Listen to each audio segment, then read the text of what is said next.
Okay, let's unpack this. Today, we are undertaking a deep dive into, well, a really extraordinary set of source materials. These detail the foundational vision of Mufareh and the founders of ONPASSIVE. If you're someone interested in quickly grasping a highly complex, maybe even visionary concept, this is definitely the deep dive for you. The material itself, it's less focused on traditional corporate stuff, metrics and bottom lines. It's almost entirely dedicated to philosophy, aspiration, and a really comprehensive commitment to global, digital, and societal transformation. Yeah, what's immediately striking is how the narrative positions this whole thing. It's not presented as, a typical company that's looking for market share. Instead, the sources explicitly frame it as a global movement, a shared dream of engineered tech with fundamental global inequality. Our sources paint this very high-level, very aspirational picture. It's a system where technology is sort of compelled to serve humanity, and where success is fundamentally built from the ground up to be shared. Absolutely. And the ambition here is it's striking because it basically frames things like market competition, complexity, even scarcity as just outdated concepts. So our mission today is to navigate these claims, these big ideas, and try to extract the operational identity of ONPASSIVE. Like, is it just a suite of tools, a large-scale social movement, or does the source material actually define it as something else?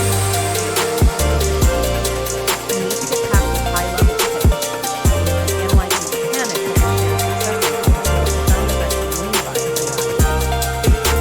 And the material is incredibly dense with that.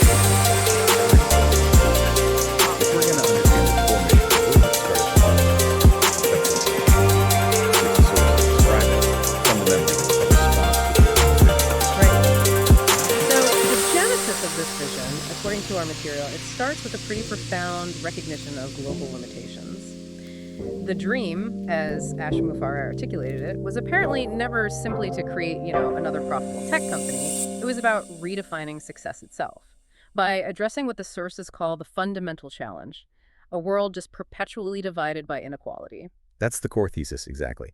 The sources detail how the starting point was this vision of a digital ecosystem, one specifically designed to uplift every human being, which challenges the prevailing model, right? Where digital breakthroughs overwhelmingly benefit a privileged, often highly technical elite.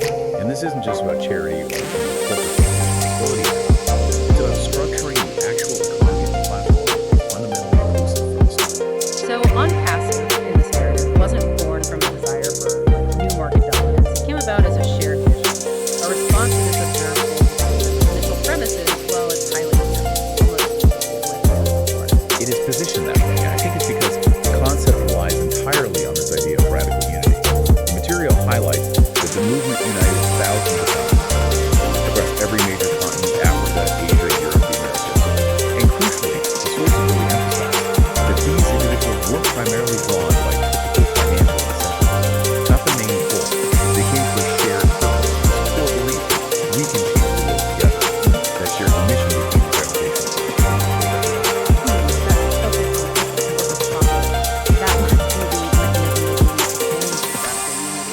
And that unity, according to source material, is tied directly to their core technological philosophy, this belief in AI with heart. Exactly. And the source material defines this not just as some philosophical ideal, but as an actual operational requirement. This AI, it must be technology that empowers humans, frees them up to pursue higher order goals, rather than replacing or displacing them in the economic sphere, which is the big fear around it. Right? So the global family, community of founders, is built around the promise that the technology will support the mission, not the Okay, let's delve a bit deeper into the structure that's meant to sustain this vision. The material spends a significant amount of time on the power of humanity and its ambition to create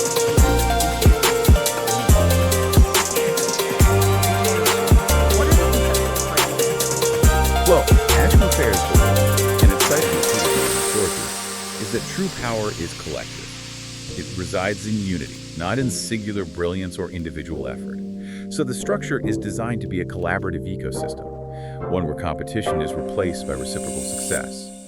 The idea is if one founder succeeds, the system itself ensures that success is distributed to lift others as well.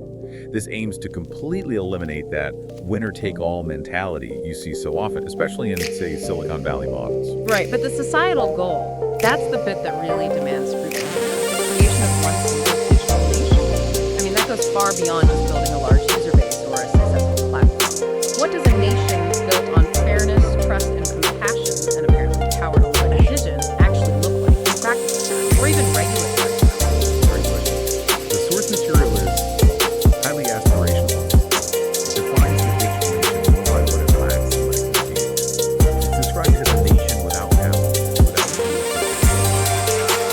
Unified purely by this shared humanity suggests an economic and social framework that operates heavily outside the traditional sovereign state, using the digital infrastructure to find the unity.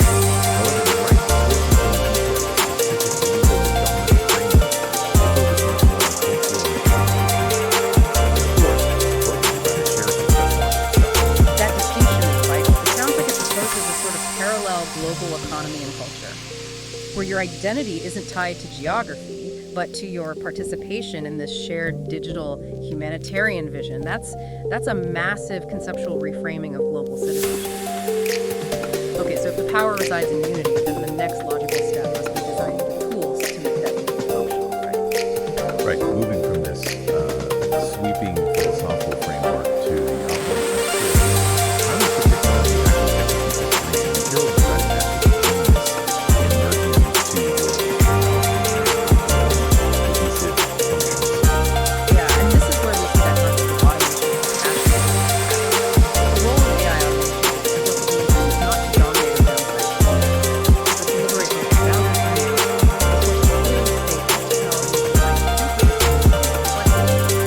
to liberate from boundary finding, all that stuff that typically hinders entrepreneurship and success in the digital space for ordinary people. Okay, so what does this liberation actually look like on a more granular level? If the AI is compassionate, what specific tasks is it automating to support this big humanitarian vision? Primarily, the automation targets complexity and marketing friction, things that stop small players. So for a founder or maybe a small business owner, the AI automates processes like lead generation, targeted outreach, high-volume communication, even technical scaling, stuff that would usually require specialized knowledge or, frankly, large teams and budgets. By handling these mundane yet really complex tasks, the technology, theoretically, frees up the human participants, allows them to focus on connection, creativity, education, and crucially, that philanthropic contribution aspect we talked about. Let's detail the ecosystem itself then, because the sources list specific tools that are meant to embody this freedom from complexity. We have OConnect, OChat, OShop, ODesk, and OWallet. These aren't just generic tools, are they? They're supposed to be integrated to serve the mission. Exactly. They are presented as components of a comprehensive, unified environment, not just separate apps. So for example, OConnect is described as an AI-enhanced collaborative meeting suite. It emphasizes things like zero latency and high security, directly supporting that global connectivity goal, enabling seamless teaching, sharing, meeting across vast distances. Then OShop, that's the e-commerce platform designed to give every founder and user a global marketplace, basically removing logistical barriers for small businesses. And Odesk is the organizational and HR tool designed to manage these potentially decentralized global teams effectively. Okay, and how do these specific tools contribute to the stated goal of abundance and this idea of prosperity as a right? The sources claim the integration itself is the key. That's where the magic supposedly happens. Since the tools are fully integrated and automated using the core AI, they eliminate the need for users to, stitch together expensive, disparate, complex third-party services, which is a huge headache for many. The goal seems to be twofold. One, giving every founder a platform of abundance, all the necessary tools provided in one place. And two, ensuring prosperity is framed not as a privilege granted only to those who master complexity, but as a right, accessible to all participants who engage with this simplified automated system. If we connect this back to the bigger picture, this feels like a very distinct attempt to address the typical critiques of automation, the fear of job displacement, technological overwhelm. The source material seems to be trying to flip that script entirely. Absolutely. The narrative seems acutely aware of that public fear surrounding AI dominance. Very aware. By explicitly stating that the technology is designed to serve humanitarian goals, to liberate rather than dominate, the sources attempt to kind of preempt those critiques. They frame AI with heart as an ethical mandate that's actually coded into the technology itself, ensuring that the automation leads directly to human upliftment and the pursuit of, the greater good. The genius, according to these sources, isn't just in the technology's power, but in its self-imposed restraint and its dedication to the shared vision. Okay, so the vision moves pretty swiftly from technological liberation to economic liberation. That seems central. The entire system is fundamentally tied to achieving financial independence for its participants. And the sources immediately start discussing the, quote, healing power of wealth distribution. Right, and the logic here is critical to understand. The core belief articulated by Mufareh is that systemic global healing only occurs when financial freedom reaches the hands of good people. This introduces a strong moral component to wealth distribution, doesn't it? It suggests that the success generated by ONPASSIVE needs to be rapidly channeled through individuals who are already purpose-driven, those founders again, so that the money is immediately applied to positive social change on the ground. So the mechanism of wealth sharing, it's intended not merely as like a bonus or profit sharing in the traditional sense, but as an act of wealth distribution with dignity. That phrase stands out. But this raises a crucial question that maybe the previous analysis missed. What is the specific mechanism of shared success? How does it actually work according to the source material? Is it profit sharing, revenue sharing, some kind of decentralized funding model? Well, the sources use the term shared success. Pretty broadly, it's true. But the description implies a systematic, almost passive revenue distribution model, one that's tied to the growth of the overall digital nation. The emphasis is consistently on equality and perpetuity. The idea is that every founder is intended to share equally in the success generated by the automated ecosystem, regardless of their ongoing activity level, interestingly enough, which thereby replaces competition with this continuous collaborative stream of income, this decentralized and automated distribution that's presented as the primary engine for the social engineering aspect of the vision. That structure is intended to ensure that success is sort of self-propagating and immediately applied to local upliftment. What specific concrete goals do the founders share in applying this newfound financial freedom? What does that look like? The sources outline goals that are profoundly localized and humanitarian, very grassroots. Founders are described as being driven by the ambition to achieve tangible results right there in their immediate communities. Things like lifting their own families out of poverty, sure, but also funding essential local schools, educational projects, improving community infrastructure, and establishing giving as an ingrained, almost effortless culture rather than just a voluntary option you might consider. The success is meant to be decentralized and localized right down to the village level. Okay, here's where the analytical lens really needs to focus, I think. This model attempts to use decentralized wealth to fund grassroots global improvement almost instantly, moving far beyond standard business metrics. Did the sources address the, frankly, massive logistical hurdles of managing such rapid, decentralized global funding for potentially sensitive community projects like schools or infrastructure? Who oversees that? That's a vital line of inquiry, and you're right to raise it. The sources tend to focus more on the intent and the mechanism of distribution. They mention the O-wallet ecosystem being integrated for frictionless transactions, that sort of thing. But they don't delve deeply into the specific regulatory or infrastructural oversight of those grassroots projects. The trust model seems to be placed squarely on the good people, the founders, to manage the ethical application of their distributed wealth. The source material suggests that the sheer velocity and volume of this decentralized funding itself will force rapid local transformation, kind of bypassing the traditional bureaucratic bottlenecks you often see with large-scale aid or development projects. It sounds like the claim is that the collective, decentralized moral compass of the founder base is the primary oversight mechanism. So by reframing financial freedom as this ultimate global equalizer, the sources suggest this model can offset systemic inequalities that centralized finance often perpetuates. Exactly. They are essentially claiming a direct, rapid mechanism for global healing. That's the pitch. The success achieved within the digital nation immediately flows outward to address real-world poverty educational gaps, transforming financial success into a direct and, they hope, powerful social catalyst for good. Okay, moving beyond the purely financial core, the shared dream also places a really high value on actively bridging human connection, which, ironically, is often an area where technology seems to create more friction than unity sometimes, wouldn't you say? So how are the tools designed to actively close that human-to-human connection gap? Yeah, it's a fair point.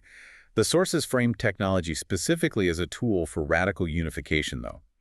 If we look back at the ecosystem tools again, OConnect's focus on secure, seamless collaboration. That's designed to make geographical distance basically irrelevant for meetings, education, shared projects.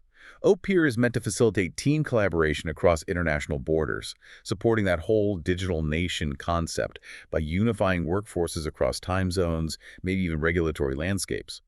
And O-Virtual creates secure and limitless global workspaces. The underlying message is simple, but incredibly ambitious. Technology must actively and tangibly unite humanity, eliminating that sense of distance and division. And meaningful connection really requires inclusion, doesn't it? The source material makes a very deliberate point of focusing on empowering what it calls silent voices. These are the millions of people traditionally overlooked or excluded by the often expensive, complex barriers to entry in the modern digital economy. That is absolutely a primary focus of the humanitarian mission described. Ash's vision specifically targets, the small business owner struggling to compete globally, the student who lacks resources, the single mother seeking flexible income, the dreamer who's maybe never had a real chance before. The mission is framed as granting them not just access, but an immediate platform for potential success. So how does the system actually achieve that empowerment without demanding advanced digital or financial skills? Those are usually the big barriers. What are the practical methods detailed in the source material to onboard and uplift these overlooked individuals? The material highlights 3 distinct methods that seem crucial to this empowerment strategy. First, providing a turnkey global platform that's O-Shop, mainly allowing micro-entrepreneurs to instantly reach a world market without needing to build their own complex infrastructure.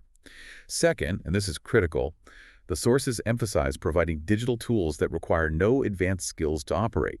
That's thanks to that layer of compassionate AI automation doing the heavy lifting in the background. And third, the system apparently operates on an earn-while-you-learn model, meaning individuals can potentially begin generating income and experiencing financial upliftment even while they're still mastering the ecosystem. The result, according to the sources, is meant to be this quiet but powerful life transformation, and that ties directly into the final segment of this vision. Achieving universal digital inclusion as a right, not just a privilege for some. Precisely. For the movement to succeed as a digital nation, that digital divide has to be eliminated. That's non-negotiable in their view. The long-term societal dream is framed as universal digital inclusion, where innovation isn't bound by geography or wealth or technical expertise. The sources offer specific examples of the kind of impact they anticipate. Rural villages gaining access to cutting-edge AI education, maybe, or marginalized youth being able to work online safely and securely, leveraging the ecosystem's tools. The outcome, as they project it, is the narrowing of that digital divide, allowing humanity to move forward together. The focus seems to be consistently on inclusion as the absolute prerequisite for collective prosperity. Okay, as we look towards the long-term roadmap presented in the sources, the focus seems to shift towards establishing a lasting culture. This isn't just about accumulating wealth for the founders, is it? It's about establishing a perpetual culture of contribution. Yes. This contribution culture is described almost like the system's ethical circulatory system. It keeps the whole thing healthy and true to its mission. That philosophy cited from the leadership, we rise by lifting others, it's meant to be the core operating principle, not just a slogan. And the financial model is designed to ensure a direct, immediate link. The success of the ONPASSIVE ecosystem fuels the financial freedom of the founders. And that freedom is immediately intended to fuel philanthropy, education, sustainability projects worldwide. It's a virtuous cycle they envision. So the founder's role is really transformed here. They aren't just early investors or users. They're actively positioned almost as like financial distribution hubs or beacons of hope, as the sources put it, responsible for carrying the light of abundance directly to their local community. That is precisely the expectation woven into the fabric of the vision. The founder is not only a participant in this digital nation, but also the physical embodiment of the distributed wealth, ensuring that the impact is tangible, visible, and localized. This decentralized philanthropic structure is seen as the guarantee of the system's longevity and its humanitarian legitimacy. Let's revisit AI with heart one last time in the context of legacy. If the vision is meant to be a roadmap for the next generation, how is this kindness coded into technology meant to endure? How does that stick? It's interpreted as more than just a feature. It's like a movement of kindness that's coded into the source structure, the fundamental blueprint for all future technological development within ONPASSIVE. The founders, the current ones, are identified as the first wave, the pioneers who are establishing the cultural and economic precedent, setting the example for a world where success is shared and where automation breeds opportunity, not fear. This coded kindness is essentially positioned as the non-negotiable ethical mandate for all subsequent innovation within the ecosystem. It has to adhere to that principle. That reframing of technology as a moral force. It really does summarize the entire mission quite beautifully. What is the ultimate long-term impact summary the source material offers regarding this, well, incredibly ambitious vision? The sources declare that the maturation of this ecosystem, they paint a picture of villages connected, schools funded, entrepreneurs thriving, will ultimately transform humanity itself by helping us rediscover a culture of care, perhaps lost in this digital age. The final declaration is pretty clear. The purpose is to build, to serve, to uplift.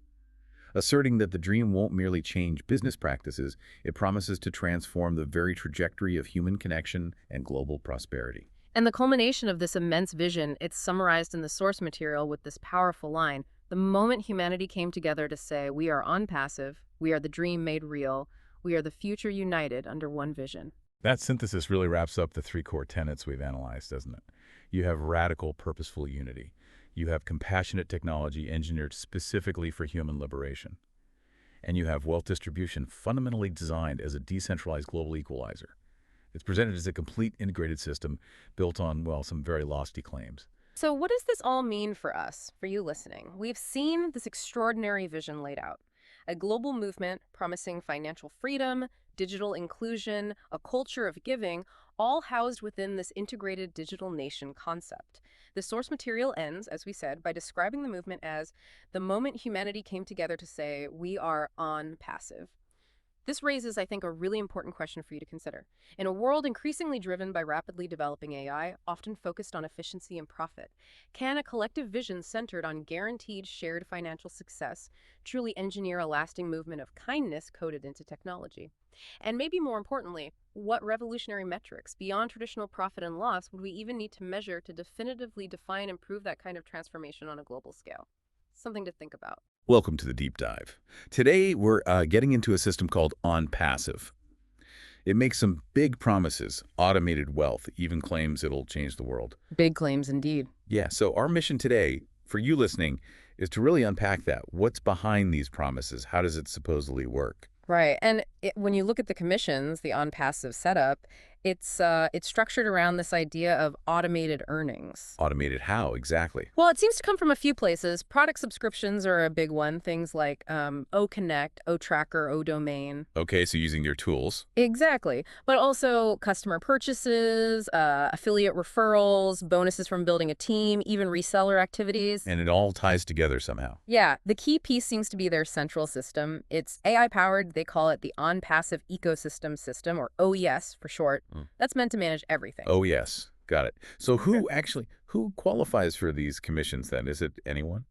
Looks like there are two main groups our sources mention. First, the founders, sometimes called Go-Founders. Founders. Okay. What makes them special? They're described as like lifetime early workers, people who paid a one-time fee, often cited around $97. A one-time fee. And what do they get for that? Priority status, apparently. And top-tier positioning in what they call an automated team-building matrix. Okay. Matrix. We should probably circle back to that. Who's the second group? Those are the affiliates or resellers. This group seems to be more about promoting the products, earning commissions that way, and this route becomes available to the public later once the OES is fully launched globally. Okay, so founders are early in, affiliates come later and promote. You mentioned that matrix for the founders.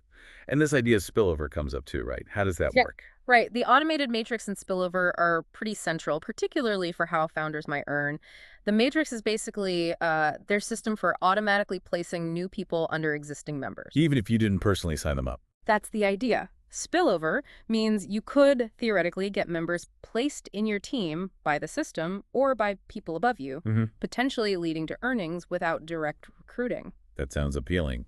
Passive even. It does sound appealing, but it's important for you listening to understand that the actual effectiveness of spillover usually depends heavily on constant, significant growth of the whole system. New users have to keep coming in. It's not usually a guarantee of individual income. Right. Depends on the overall momentum. And this is all supposedly AI powered. What's the AI actually doing here? Is it just marketing buzzwords or Good question. The sources suggest the AI in the OES is meant to do quite a bit of the heavy lifting. like what specifically? Things like automating product marketing, finding potential customers, even helping place people efficiently in that matrix structure we talked about. So the goal is hands-off. Pretty much. The idea seems to be creating a system where the AI handles a lot of the usual business tasks. They pitch it as empowering, small businesses or individuals who maybe don't have tech skills to run an online business. Okay, so an AI-driven subscription model aiming for automated income. That brings us back to the huge claim, changing the world. What does that actually mean in their context? Yeah, that's a big statement. Connecting the dots, it seems to cover a few things. First, that promise of true passive income, we touched on AI doing the work. Right. Then there's this angle of equal opportunity, the idea that spillover means even non-recruiters can potentially earn. It's framed as a kind of digital empowerment, lowering the barrier to entry for online business. Anything else? Well, there are also some hints, maybe less defined, about future goals, using the ecosystem's revenue for, like, humanitarian projects or global upliftment down the line. So it's this vision of AI